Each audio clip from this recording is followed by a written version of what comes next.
மௌலிவாக்கத்தில் திமுக அரசை கண்டித்து அதிமுகவினர் துண்டு பிரசுரம் வழங்கினர். சென்னை புறநகர் மாவட்டம் குன்றத்தூர் கிழக்கு ஒன்றியம் மௌலிவாக்கத்தில் அதிமுக சார்பில் தமிழகத்தில் போதைப் பொருட்களை தடுக்க தவறிய அதிமுக அரசை கண்டித்து பொதுமக்களிடம் துண்டு பிரசுரம் வழங்கும் நிகழ்ச்சி நடைபெற்றது.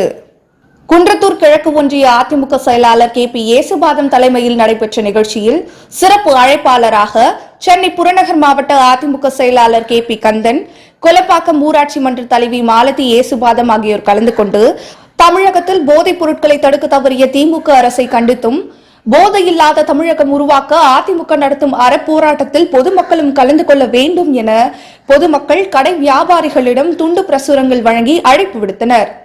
இதில் அதிமுக மாவட்ட, ஒன்றிய, நகர, ஊராட்சி கிளை நிர்வாகிகள், மகளிர் அணியினர், தொண்டர்கள், பொதுமக்கள் என ஏராளமானோர் கலந்து கொண்டனர்.